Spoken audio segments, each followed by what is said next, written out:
So welcome everyone.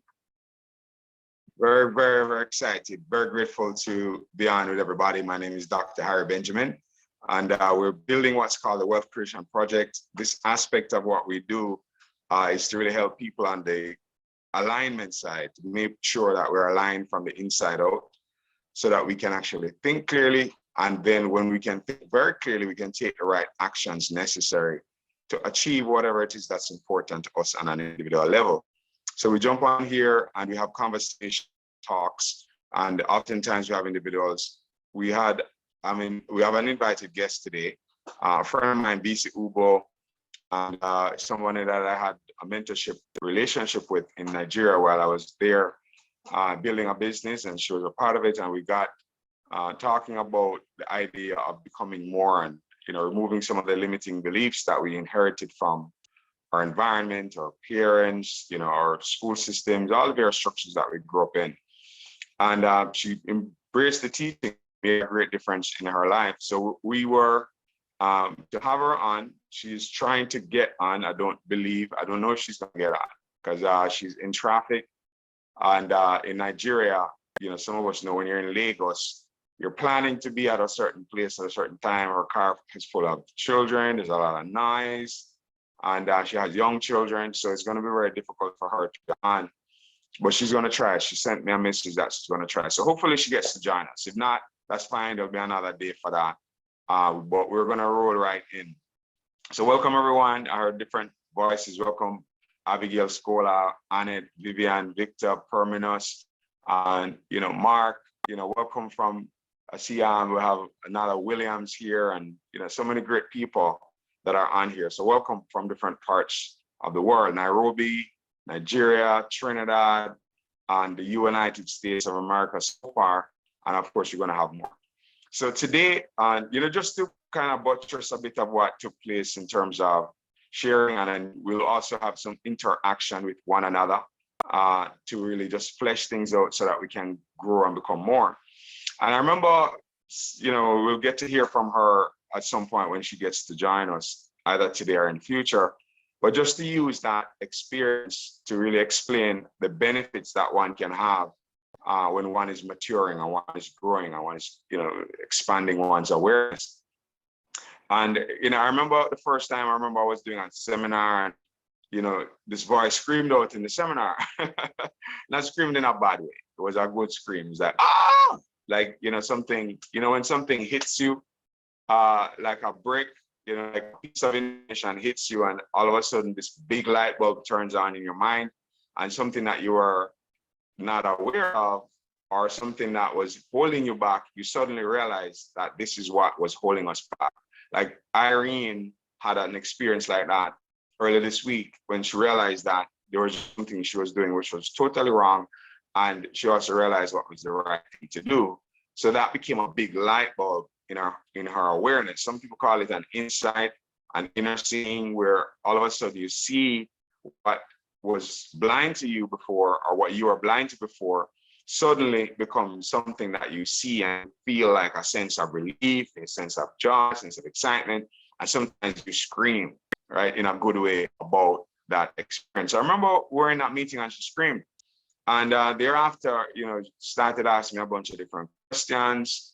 And, one of the things is the wrong alignment. It's really about having an in-heart alignment, because the foundation of how we are is based on how we see ourselves. And we have an error there that we have to solve. It's an error in perception. We oftentimes perceive ourselves as separate from our creator. And that is the way in which we have this sense of separation that we grow up with. And that sense of separation leads to a myriad of different challenges that we end up experiencing without realizing that we have that foundational sense of separation from our creator. So we are led when we're growing up to pray to our creator. We're believing that we're going to meet our creator in the sweet by and by. We have a way of living so that we believe that the creator is somewhere else and we are here on earth as a small individual, as a human being trying to fight and make our way through life and hopefully not get hurt on the way to our grave.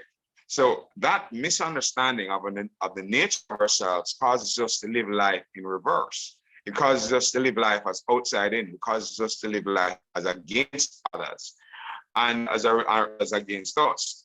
So until we have a realization that is an error, we will live life in an incorrect way. And once you have a realization and it begins to shift where, realize all this time, God has never left you. God's in you, is in your heart, it's your breath, it's your blood beat, running through your veins, the beating of your heart.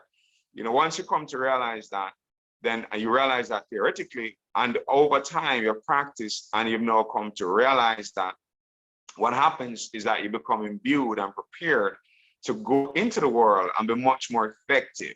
You can actually literally bring about great change and transformation because of having that inner seeing, that clarity of mind. Let me just do this quickly here. All right. Oops. All right, this is on great video, right? So that happens, right? I just wanted to see my participants list. So just in case she was able to get on, we'll be able to hear from her and we'll be able to fulfill the commitment that we have to you guys. So ultimately, what we need to have is an alignment, the right alignment. Once that alignment happens, what starts to happen is that we start to regain the power that we have given away, right? Because what has happened is that we have given away our power, we've put it outside, we have said the reason why I can't do this is because of that. The reason why I can't get to where I am is because of that. And we have a lot of self-limiting beliefs are associated with being separate from our creator.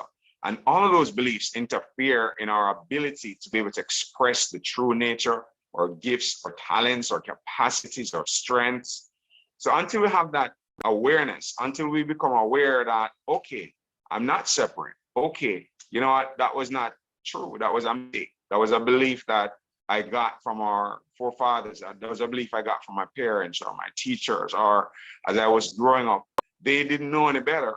So because they didn't know and understand, they just passed that on to us without knowing that they were passing on something that was an error. So when we become aware that they passed on an error, it's a sense of compassion. We don't blame, we don't be upset. We realize that they did not know better. So now that we are learning what the correct alignment is, it's our responsibility to start to change the way we're being, to change our language, change the actions that we're taking, and really start to align ourselves. So what we're going to do, ladies and gentlemen, in the process of this, as we become aware that this is the case, there are some practices that we have to abide by, we have to get engaged with, right? And, welcome to people from different parts of the world joining us now. See, a lot more people are on our Zoom. And I was explaining for those who are expecting Miss BC Ubo to speak, and just to share that she's in traffic. And if you live in Nigeria, you know that in Lagos, you can run into some unpredictable challenges, right? I'm in Georgia, USA. I don't have that challenge right now. But Ms. BC Ubo, that is to be a part of this conversation, is having that challenge. So we, ladies and gentlemen, what we have to do is to, and I was speaking to those who were here earlier about alignment. We have this talk, every day we are on here for our core team, because we're building a team of us in a particular business. But on Sundays, we seek to have a guest that comes on and we have a dialogue and we chop it up a bit. We have a slightly different conversation. And the main theme is to become clear from an inside out standpoint. When I reflected on my growing up, when I was coming up as a young man, and it was just not clear to me about what I'm sharing to you now. When you hear it sounds, oh, it sounds so good, it sounds so cool. But I'll say to you, ladies and gentlemen, that I really did not have this type of clarity. So the first set of years when I was a young man, I was just running around doing my thing. When I got into business and got into medical school, and I didn't even really have an understanding of spirituality, what life was all about. None of that was something that I asked questions about. But as I grew up and as I started to make my way through life and started to try to figure things out, I was just running around doing my stuff, doing my business, having fun with my family, traveling, doing things, every now and then go to church and, follow my wife to church most times and not really have any serious interest in understanding this whole idea. And then one day a friend of mine asked me the question if I'm saved. And when he asked me the question, I knew where he was going with this. But my biggest challenge with that was with his question is that, if I was born in India and if I was born in, China, I would most likely be Buddhist or Hindu. So I wouldn't have an opportunity to even know about the savior that he wanted me to accept to avoid going to hell. So I rejected the idea when he said that to me. And I said, you know what? I believe the book which you're using, which is the Bible, I believe it's a very good book, but I believe that the interpretation you have about us dying and going to hell and all of that was wrong. And I said I needed to go and understand it for myself rather than accepting what you were saying, because if I wasn't born in your area and you didn't tell me to do what you're telling me to do, then I'll be doomed. And it doesn't make sense that a group of people be born in different parts of the world, not know anything about what he was saying, and end up being doomed. And that was what began my journey. And ladies and gentlemen, with study and meeting certain great teachers, I was able to come across information that helped me tremendously to understand the true nature of our being. And what happens to us is that because we don't really want to know, because some people do not really want to know, they just rely on what people tell us and accept what our parents say, accept what our teachers say.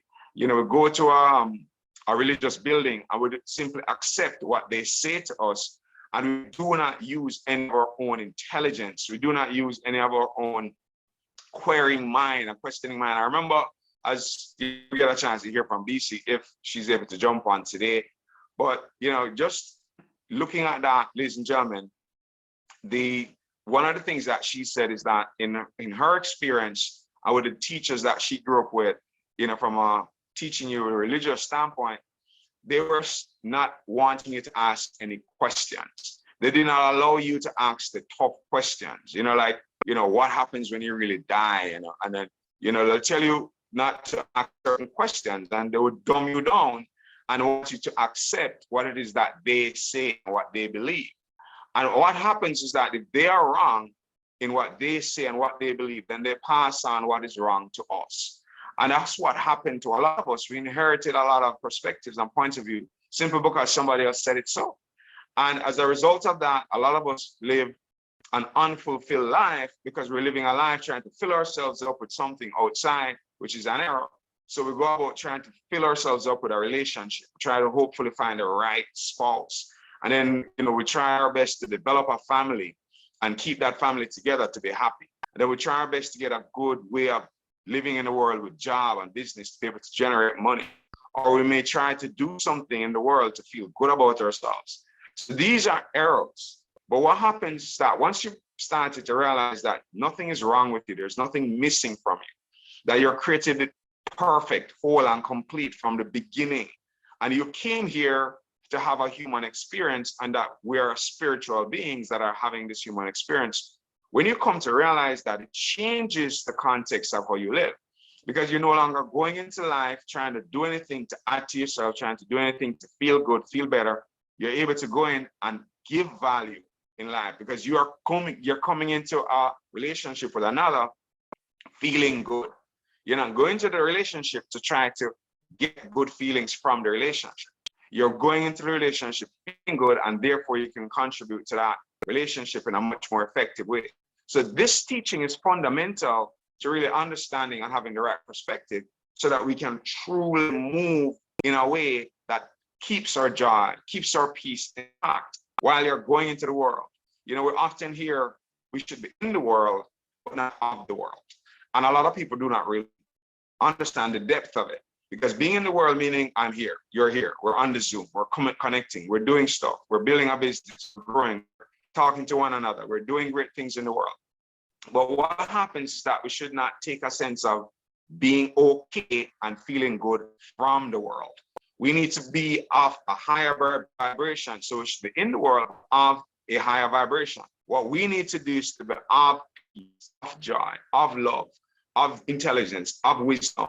We need to be off transforming knowledge. We need to be off a high vibration. But while we're in the world dealing with challenges and difficulties and obstacles and the different things that we have to go through and grow through, we're bringing that higher order of being into the world. So as we mature out of this mistaken way of seeing ourselves as separate from life, seeing ourselves as separate from our creator. I remember, I used to, when I pray, I used to pray to, Father in heaven, and, think, I remember having conversations with very close relatives of mine, who really believe strongly, that the heaven is different from earth and separate and somewhere else, and we're going to leave here and go there. And we've had that type of conversation, as opposed to, earth is within heaven. Heaven is everywhere. The kingdom of heaven is at hand. It's not somewhere to wait to go to.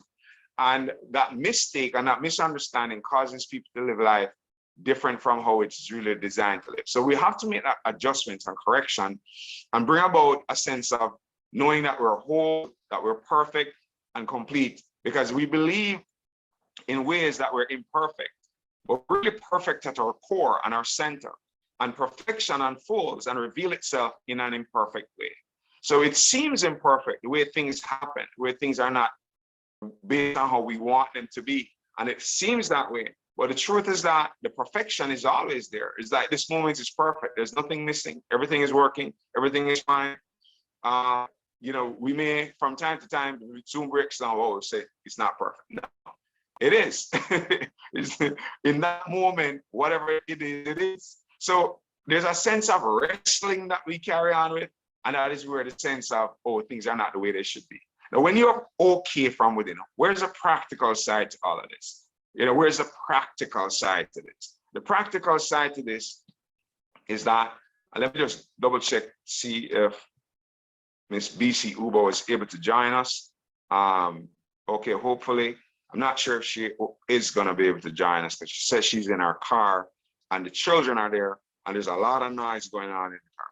All right, so we just have to just roll. All right, and that's how we roll. We roll. All right, so in terms, how can we make this practical? How can we make it something that you can truly use and it will make sense for you? You'll be able to really use it in a practical way. It's something that you can apply in your lives. You can truly use it. It can work for you. You can benefit from this way of talking about this. I'm going to do something here.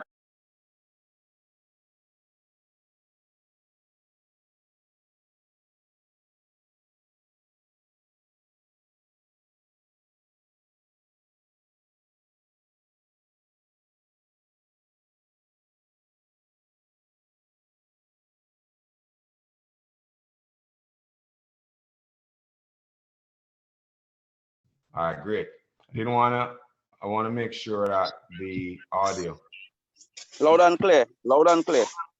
Wonderful. Thank you, Mark. So I was just gonna make sure, because I don't know if she came on here, and I was unable to, and I don't know if she's on. So just make sure, because she was trying to get on. All right, so let's roll. Let's continue to roll. So as we dive into this, I want to open up right now for us to actually have a dialogue about this. All right, in terms of what I've just shared, the perspectives that we've had, the error in perception that we had, and anyone who wants to jump in, what do you think about what we just shared? What's your opinion about it? What's your point of view? It could be the same as mine, it could be different. You disagree with me, that's fine. You do not have to agree. That's how we'll grow. Iron sharpeneth iron. So we have to be able to be okay with someone else being of a different point of view or opinion from you, because there's no authority in that sense of the word. It's not me know, you don't know. That's not the type of conversation that we're having. It is really about how we can grow together, how we can mature together, how we can become better together. All right. So anyone jump in. You could raise your hand, morning, or you could unmute yourself. Go ahead, Mark. Good morning, everyone. Present. Good morning and good evening to our friends, and good night to some of you all. That is something that I would have went through a thought process with, because They are persons of different religious beliefs, and really and truly, wherever those individuals grew up, whatever they were taught, they firmly believe that that's it. So something has to be wrong, or well, not really wrong. Something definitely is not clear, because the Muslims have one belief, the Hindus have one belief, the Catholics, you name it. Everybody has a different belief. And why? Because mainly where they actually grew up, the culture they will grew up in. It's like I having a child and send the child to Venezuela, and I didn't see the child for 10 years. It's my child, but when the child come back here, they will be fluent Spanish speaking. So, there's a lot of credit in the misconception of a lot of people of, how God really, where he is and how he works and that kind of stuff. So I'm of that opinion. All right, so I want to share something. Thank you very much, Mark. I'm going to share something about beliefs. I heard a statement some years ago, and it resonated with me, that all beliefs are lies. All beliefs are lies. So what happens is that a belief is just what you believe. So Mark has a belief, I have a belief, Kevin has a belief, Ricardo has a belief, Hayes has a belief. Lovely. So everybody on here will have a belief. So if we keep wrestling with whose belief is right, then all we're doing is wrestling with each other about our own point of view, our own perspective, our own opinion, because a belief is really an opinion. Now, here's the thing about truth. Now, what's truth? Truth is something that is universal. Now, truth is something that has to be known, not believed. Let me ask you a question, guys. Do you believe you're hearing my voice, or do you know you're hearing my voice? Please unmute and tell me. Do you believe you're hearing my voice, or do you know you're hearing my voice? I know. Believe. You know. Okay, you believe you're hearing my voice, Abigail. I know. Somebody else said, I know. Who else? I know. I know. Is it? I know. Right. Is it something that we can argue about? Would we argue that, oh, you know what, it's not so, it's this is different, that is different, because it's pretty clear. It is true. It is a truth. You could hear my voice. There's no disputing that. Now, when it comes to let me say, is the world okay? You hear my voice? Okay, good. All right. So let me say the world is flat versus the world is wrong, right? Is that something that, if you go back to 1,500, the year 1,500, when we didn't have the spaceships, we didn't have, all the equipment that we have today to look at the world and see that it was wrong, is there a group of people that believe that the world was flat? In 1,500, did most people on the planet believe the world was flat at that time? Answer, please unmute somebody and tell. Definitely yes. Definitely yes. All right. And as a result, when the ships left to go out and explore, they would not go further than where they could see land. Now, when Columbus sailed across the world to try to prove Copernicus's theory that the world was round, because he had an insight, and he believed the world was round, and he was trying to present his case to people. Do people thought he was crazy? Do people thought he was mad? Right? Totally. Totally crazy. All right. Do you believe some people probably stayed away from him because of what he said about the world being round, and how crazy it is to believe that? Because if you look out at the ocean, you could clearly see that it's flat, and that there's a precipice at the end of the ocean. And if you go out there, you'd fall off the precipice and go out and wash away into eternity. Does anybody remember as a child when you look out at the ocean and saw the edge of the ocean out there, and I used to wonder if we went out there, we would fall off right, into this waterfall that goes all the way down into forever, it will vanish forever, right? Am I the only one who had that feeling when I was a child? I was trying to figure out what's going on with the ocean out here. Where's the end of it? So what happened is that, here's the thing, and look at it, right? It was a belief that the world was flat. It guided people's behavior for centuries. okay, where people would not sail out into the ocean because of thinking and believing that they were going to be lost. But what was the world always round? Yes. So the truth of the planet is that it was wrong. But the lie that was believed for a very long time was a belief. Because people believed it, even though it was wrong. So you can believe a lie, and lie will dictate how you live, how you behave, how you act, how we will relate to one another until we know the truth. So when we discover the truth that the world was wrong, what happened? The behavior changed. People started to go to different places, exploration, things expanded. When people thought about, if you remember the Wright brothers that came and said, we can fly, and they were the first ones to take human flight, using contraptions. People thought they were crazy. So what you have to understand is that beliefs are opinions. So as Mark was saying, one person lives over here, believes that, another one lives over here, believes that. These beliefs were inherited based on people who told us stuff. But what we will have to do for it to be practical and useful to us is to know the truth. If you do not know the truth about yourself, to believe what somebody else tells you about yourself, that is where the problem is. That is where a lot of us run into issues, because we do not know the truth. And the people who told us what they believe, they just passed on to us, oh, the world is flat. Don't go out there. Don't take a ship. Don't go too far from the land, because you're going to die. You're going to lose it. You're going to be lost forever.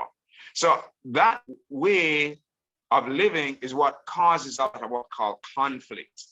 Because you believe something, I believe something, and those who did not take time now to really get to know the truth of themselves, then they rely on what somebody else said. And if what somebody else said is not true and it's false, then you have inherited a false belief.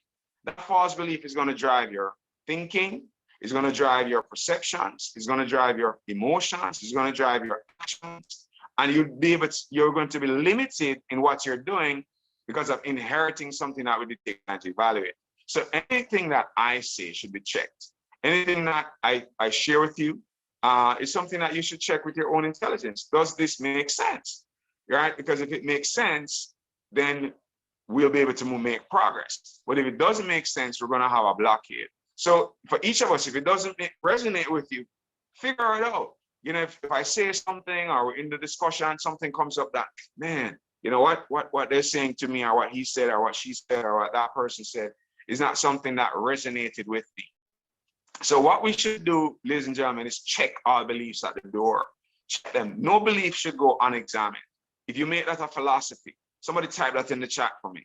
No belief should be unexamined. All right, it's kind of long, right? But we should, there's a statement that says the unexamined life is not worth living. So the unexamined life is not worth living. So we need to look at these beliefs. We need to examine them.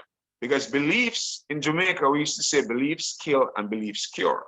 Beliefs kill and beliefs cure. So your belief could kill you in one area of your life, all right? Should be unexamined. Thank you very much, Kevin. No belief should be unexamined. So we should not leave them without examination. We should examine them.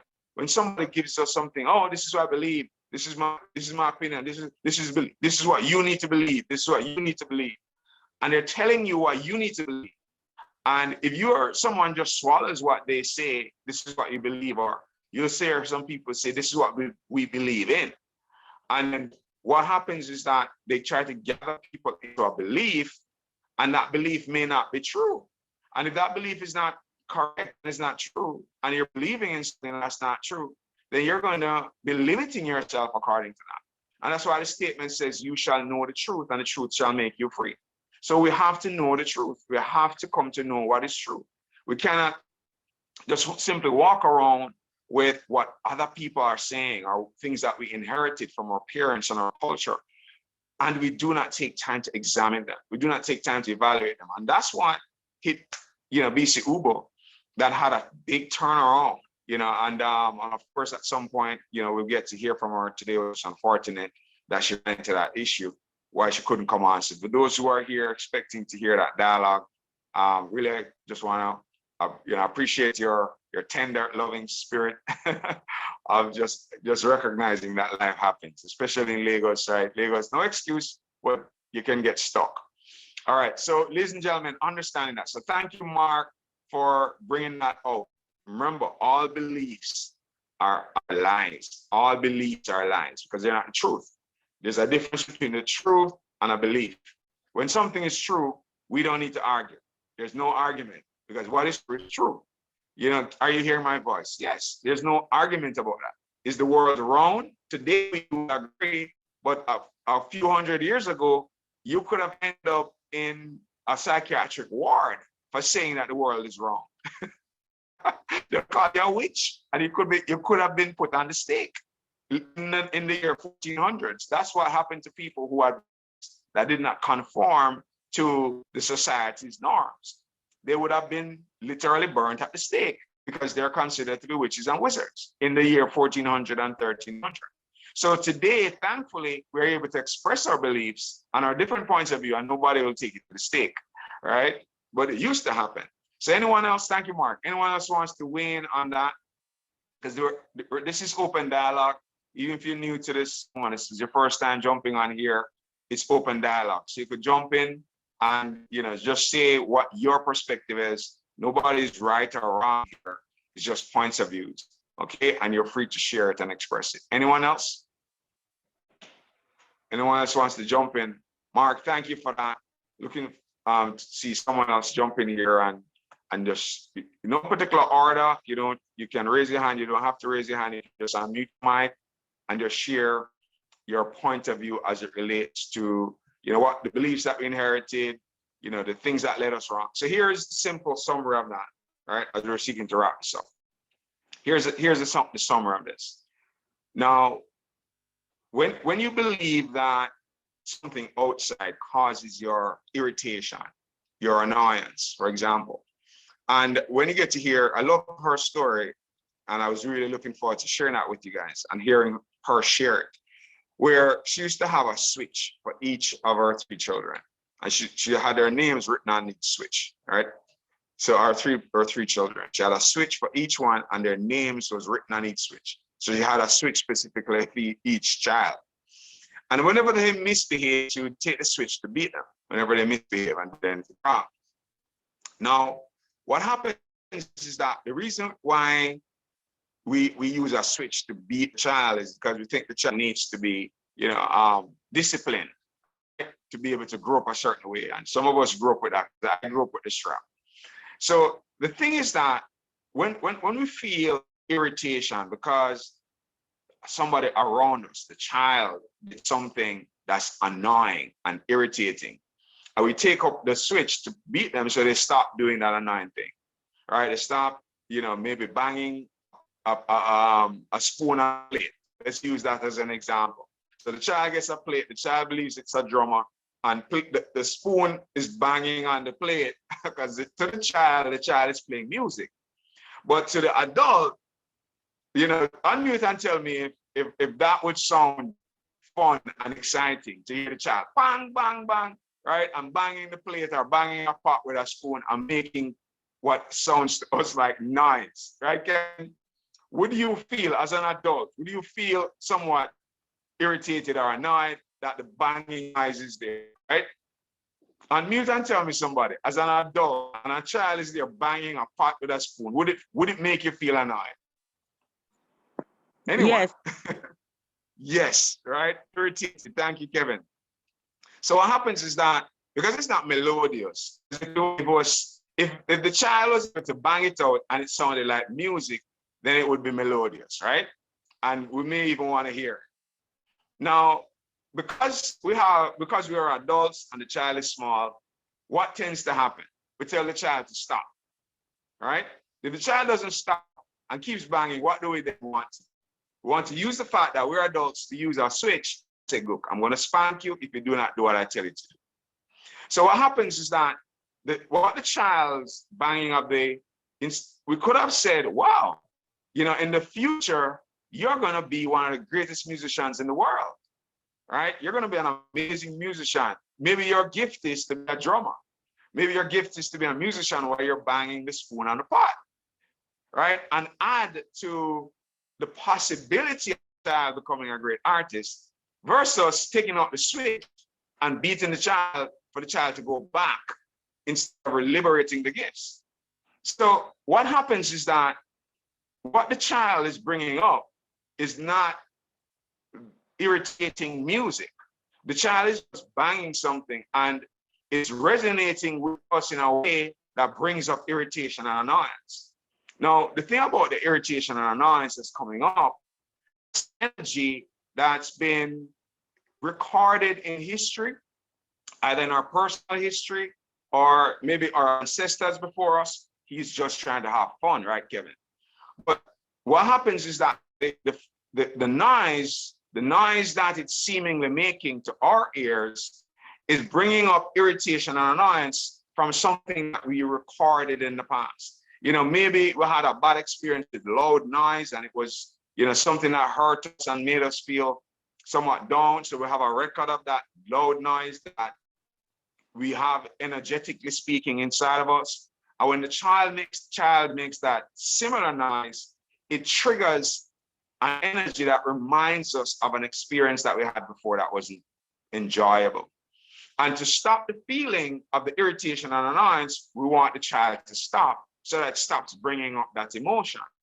But what happens is that if you learn how to deal with that emotion that comes up, that makes you feel irritated and annoyed, you could wrap your arms of love around that emotion, not physical arms, but the arms of your soul, your spirit, and wrap it around that feeling of irritation and annoyance. And you're going to find that it starts to change that feeling of irritation and annoyance. And the child do it and make that type of noise, will not feel annoyed or irritated.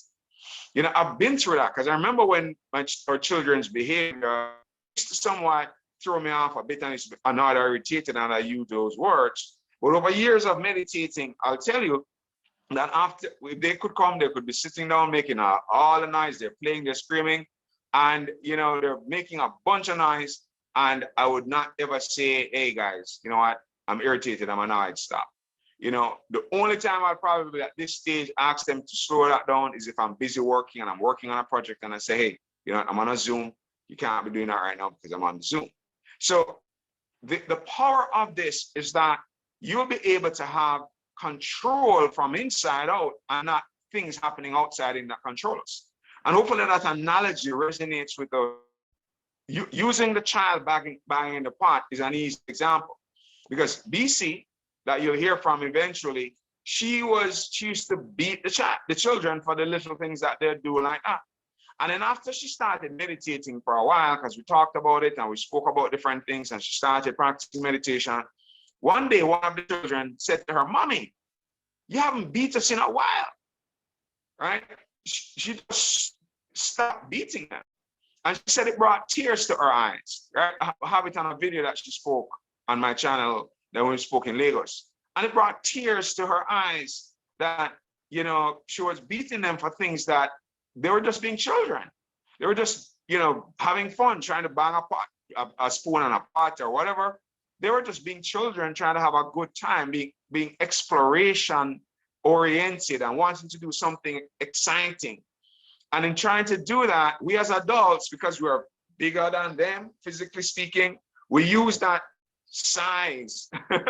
And you know, sometimes when these children, right, for children who maybe got a lot of the mother and father pushing them, when they become adults, what do they tend to do when they become 15, 16? What's that age called? Somebody tell me. What's the age 14, 15, 16 called? What is the age? What age usually called teenagers? Are teenagers are being what? What word we normally use to describe for those who have been through that phase with their children? Or when you were growing up, what do they say? Go ahead. Somebody was going to speak a while ago. Right? Has anybody ever heard the term rebellious? Right? Abigail is going to speak. Anybody ever heard them say, oh, you know, you're so rebellious? Or you notice that children, when they get 13, 14, 15, they start to become rebellious. Because what happens is that they're physically big now and they're about the same size as us, right? The rebellious stage.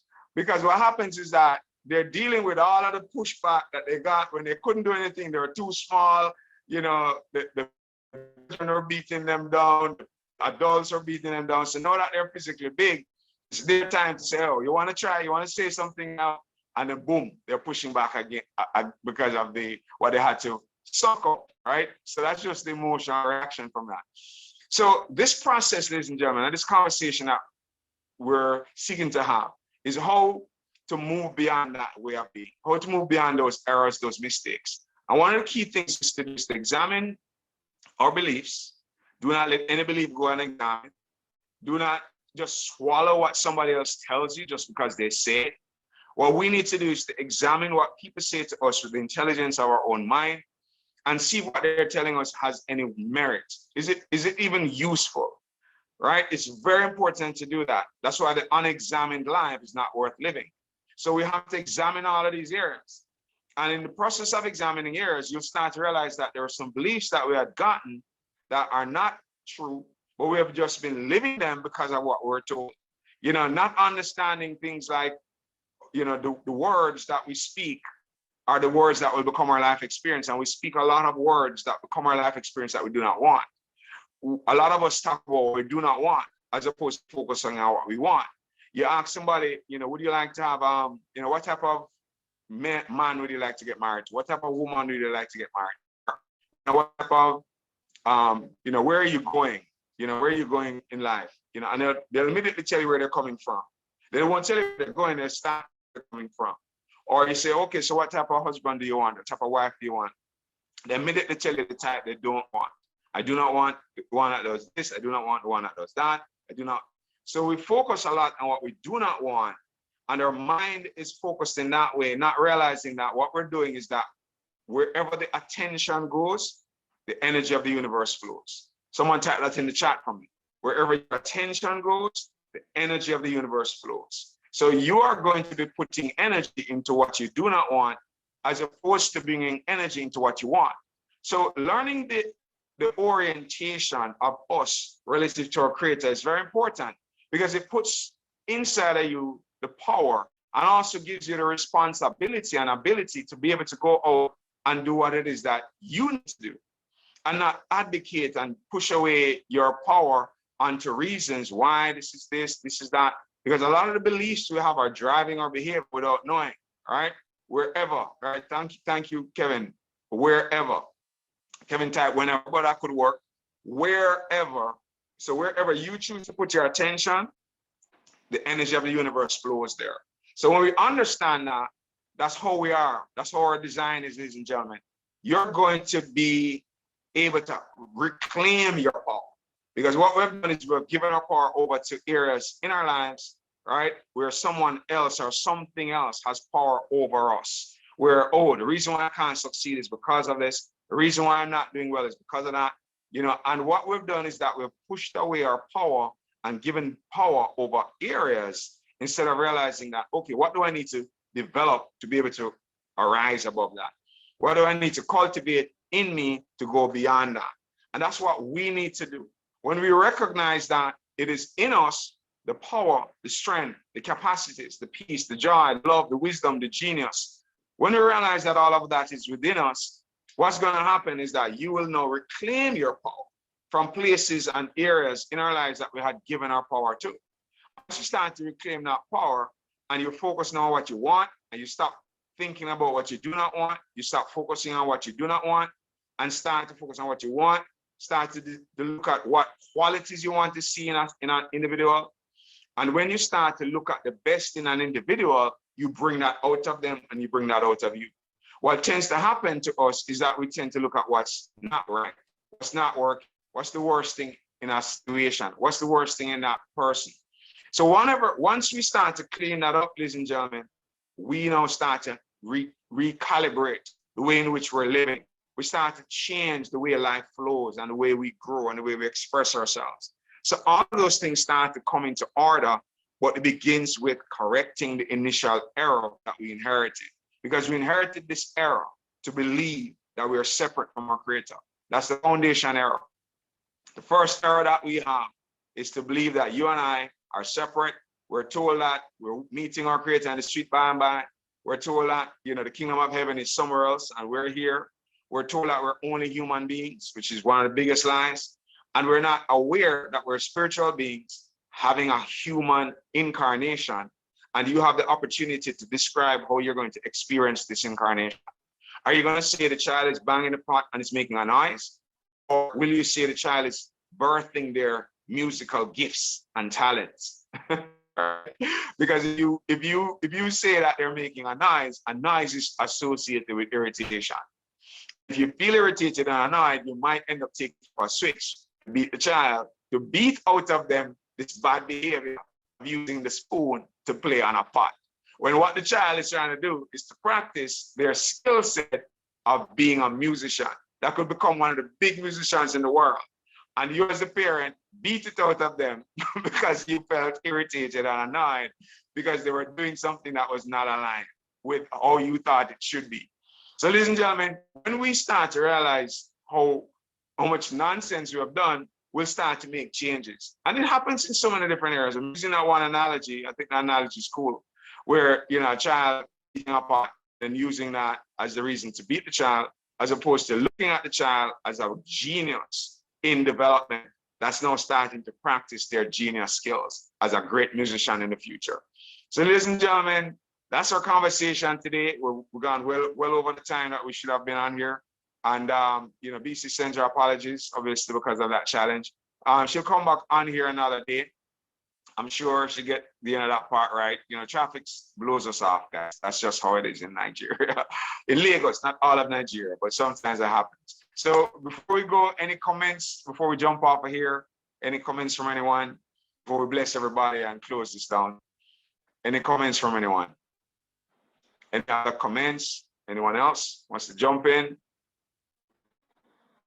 No particular order. Don't be afraid to speak.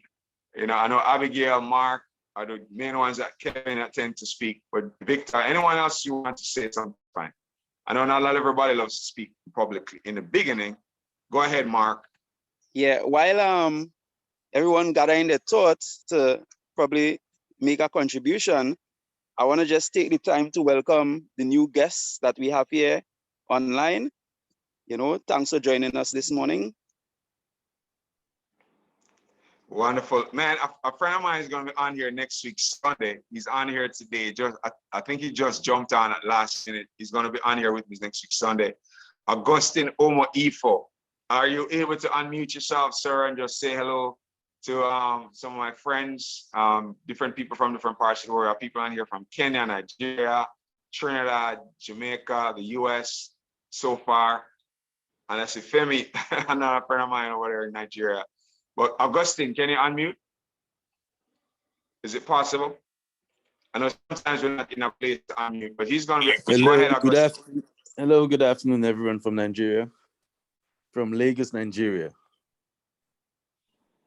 Hey, excellent day, man. Welcome, man. I'm over here in Georgia. Glad to have you on. Sorry, I came in late.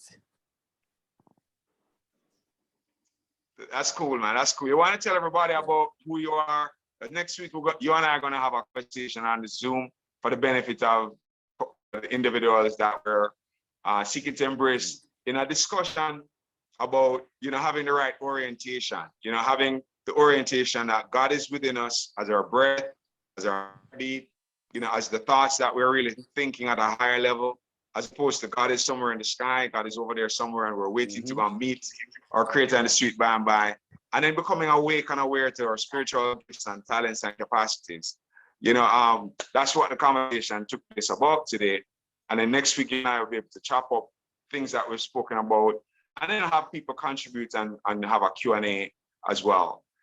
Justin Omo is a life coach and an entrepreneur in Lagos, Nigeria. But if you want to quickly introduce yourself before we close out.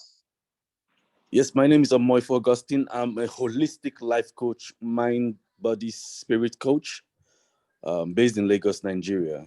I've been doing this for quite a while. Actually, mine started with a personal journey. As a kid, I've always wondered what or who am I? I knew I was this physical thing I saw every day in the mirror, but deep down within me, I knew there was something more to who I was. There was something more to everyone I saw around. I always used to tell myself, this can't be it. It can't be just what I am seeing every day. There should be something more. Why am I alive? Why do I have breath? You know, why do I have the ability to think, to see, to be conscious? And I think that started my entire journey. I went from, I was a born Catholic. I was born a Catholic boy.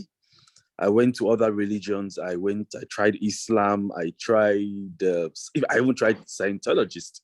I went from religion to religion to really find out, okay, let me know for myself what is the truth. But there was something I found in all the religions. They had their own differences, but there was something that was consistent within all of them, and that was love, and that was that life that we call God, that we call the Creator. And I decided at that point, like, if there is something consistent in all the thought forms, that consistency must be key. And that is when I started to go deeper into discovering that key within myself. And even biology tells us that, I mean, if you look at how we were born, how we came into this world, you'll find out that the sperm and the egg had one thing that gave them a sort of consciousness for them to know what to do. And what they had was life. And that life metamorphosed into who I call me today. And so I decided to look deeper into that life, you know, and meditation actually helped me become one with that life, helped me understand what that life is. And I now realize that the life, what we call God, is always with us, has always been with us. And all we need to do is really reconnect to that part of our being, not the part that came into this world and received information from the external world, you know, from what we see, from what we hear, from what we smell, from what we touch, what we taste, and used those information to begin or create a perception of who we are. But what is that life creating this perception?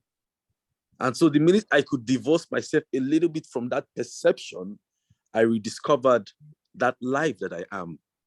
And so I went on this journey to express that same truth and idea to other people to discover for themselves, you know, that life.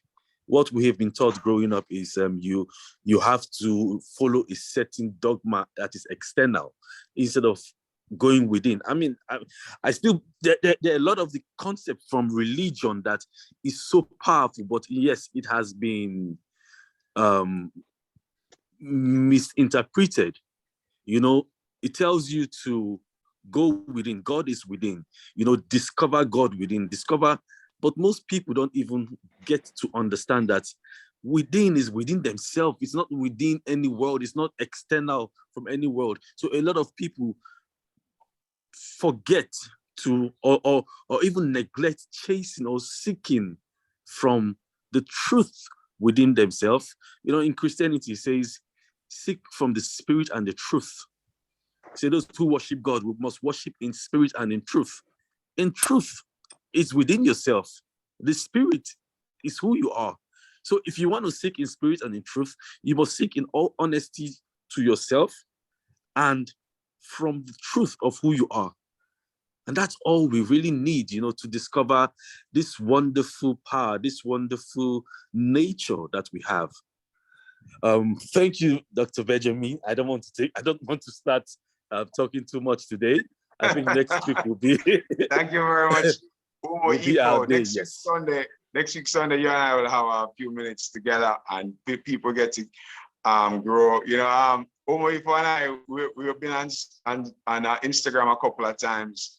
Yes. You know, talking and stuff. So I'm just grateful that we're reconnecting and getting things moving, and more people are going to join us in this phase that we're in. Yes. Because, you know, people are starting to become aware that there were some mistakes and we need to make adjustments and corrections if we want to have a practically great, awesome life.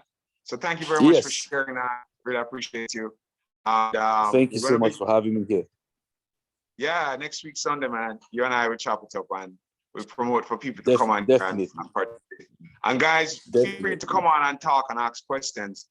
This is not a one-way process. It's not where we're dishing out information and you're expected to just grab it and accept what we say. This is where we need to eliminate mistakes and errors that we have had so that we feel free to say, oh, I don't understand, I don't agree, that doesn't resonate with me. It's okay, all right? It's really important for us to individually know the truth for ourselves, not what somebody else tells us, and not what somebody else's belief is, all right? Because our beliefs are lies. All right, Lovely, you want to say something? I guess not. So at this point, ladies and gentlemen, the way some of you are new to our meetings, you've never been on here before. Some of us know the way we go about raising not just the vibration here, but when we leave here, it's really important that we're starting to live from the vibration of the Most High. You know, the vibration of the Most High is where all these beautiful things start to get added into our life experience. So if we can stay in the vibration of the Most High, seek ye first the inner peace and joy, all of the things that are around us start to be reflective of the high vibe, right? The vibration, a high vibe, happiness, joy, love, abundance, peace, you know, prosperity, wholeness. All of these things are high vibrations. You know, fear, doubt, worry, anxiety, irritation, annoyance, you know, these are low level vibrations and they need to be avoided. But ladies and gentlemen, to stay up high, we have to change our language. And one of the things that we do is I say, and our partners say this, and those of us, because some of us on here are building a business together, but what we say is, I bless you and your life is magnificent. And I recommend that you find 5 names, at least 5 names. I suggest that you unmute yourself and you look for 5 names in the participant list and say, I bless you, Mark, and your life is magnificent. Just find 5 people so that you can start to change Harry, your life is magnificent. I bless you, Lovely, I bless and your you, life is magnificent. I bless I you, bless you, Kevin, Irene, your life and your is life is magnificent. I I bless bless you, you, Lovely, Paula, your your life life is is magnificent. I magnificent. bless you, Bless Stephanie, you, your Harry, life is magnificent. magnificent. I bless you, Irene, Your your life is life is magnificent. I Bless bless you. you, Denise, and your life is Bless I you, bless magnificent. you, Dr. Ryan, and Benjamin. your your life life is is Irene, and magnificent. your life is I bless magnificent. you, magnificent. Augustine, your life is magnificent. I bless you, I bless Personals, you, your life Annette, and is your life Bless is you, magnificent. Annette. magnificent. I Your I bless life you, is bless you, Irene, and your magnificent. life Anesse, your is life is magnificent. I I bless you, bless you, Sammy, Kevin, your and your life life is is magnificent. magnificent. I bless you, I Ricardo, and Victor your life Abbey, is your life is bless you, magnificent. Ricardo, I your bless you, life is Lovely, and your life is magnificent. magnificent. I I I bless bless you, bless you, you, Miriam, Ryan Ryan, your and your Bruce. life Your life is life is is magnificent. magnificent. magnificent. I bless you, Giselle, Bless you, and your life Dr. is Harry. Your life magnificent. is magnificent. I bless you, Abigail, Bless and you, your I Lovely. life bless you, is Your life Lovely. Your is magnificent. life is I Amen. magnificent. bless you, Augustine, and your life is Amen. magnificent. Amen. Amen. Tiffany, your Amen. life is Awesome, awesome, magnificent. awesome, Amen and awesome, amen. awesome, awesome, Amen awesome, and awesome. amen and amen. Amen Amen. to that, man. Let's All right, go. love you guys. All right, yeah, love you Love guys. you Have too, a Dr. beautiful, Benjamin. beautiful. We 3 love you, p.m. Go Dr. ahead, presentation, 3 p.m. Benjamin. business Thank you for presentation, everything. 3 p.m. Augustine, you business were saying? presentation. Loved it. Go Yeah. ahead, August. All right. Thank you, man. Love you all. Bye bye. See you guys later, Bye, man. bye. Love everybody Yeah. here. See you at 3.